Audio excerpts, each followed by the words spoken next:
Mga kababayan, ganap na ngang naging bagyo ang binabantayan nating LPA sa West Philippine Sea at tinatawag na itong Tropical Depression Jacinto. Si Jacinto ang ikalimang bagyo ngayong Agosto at kahit wala pang wind signal, pinapalakas nito ang habagat na magdadala ng malalakas na pag-ulan sa Luzon, Visayas at Mindanao. Huwag palampasin, alamin kung apektado ang inyong lugar sa ating full weather update.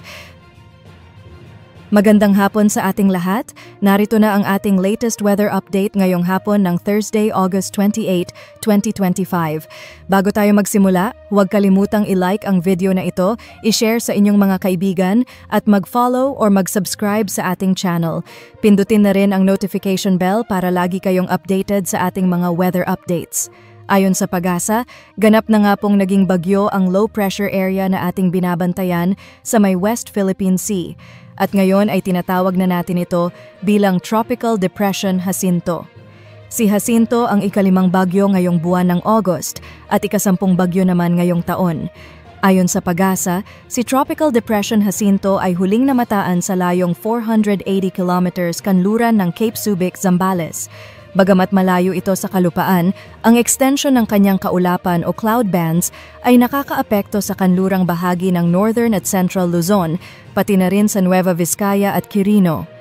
Si Jacinto rin ay patuloy na nagpapalakas sa southwest monsoon o habagat na nakakaapekto sa kanlurang bahagi ng Southern Luzon, buong Visayas at kanlurang bahagi ng Mindanao.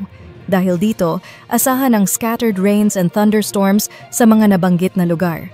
Inaasahan na mamayang gabi ay lalabas na si Jacinto sa Philippine Area of Responsibility.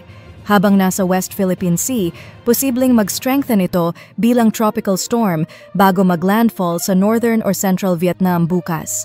Sa ngayon, wala pong nakataas na tropical cyclone wind signal sa anumang bahagi ng bansa. Gayunpaman, pinapalakas nito ang habagat na magdudulot ng 50 to 100 millimeters ng ulan sa loob ng 24 hours sa Palawan, Occidental Mindoro, Antique at Negros Occidental. Kung ihalintulad, ang 50 to 100 millimeters na ulan ay katumbas ng 4 to 8 timba ng tubig na ibinuhos sa bawat square meter. Posible itong magdulot ng pagtaas ng level ng tubig sa mga ilog, pagbaha at landslide lalo na sa mga bulubunduking lugar. Bukas, mas kaunti na lamang ang mga lugar na makakaranas ng malalakas na pag-ulan, partikular sa Palawan at Occidental Mindoro. Pero mananatiling aktibo ang habagat na magdadala pa rin ng scattered rains and thunderstorms sa kanlurang bahagi ng Luzon, Visayas at Mindanao. Kahit walang nakataas na wind signal, maaari pa ring maranasan ang strong to gale force gusts sa Batanes, Babuyan Islands, Ilocos Region, Cordillera Administrative Region, Zambales, Bataan, Mimaropa, Western Visayas, Negros Island Region, Central Visayas, Dinagat Islands, at Camiguin.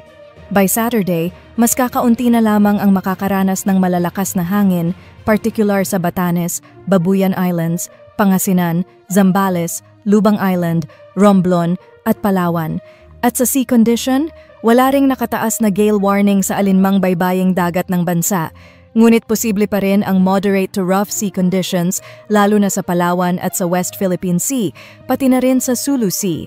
Kaya't pinapayuhan ang mga mangingisda at may maliliit na sasakyang pandagat na mag-ingat.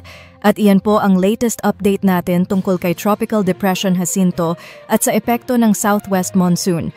Huwag kalimutang mag-iwan ng like, i-share ang video na ito para mas marami pang maabot at mag-follow or mag-subscribe, pindutin ang notification bell para palagi kayong updated sa mga susunod nating weather updates.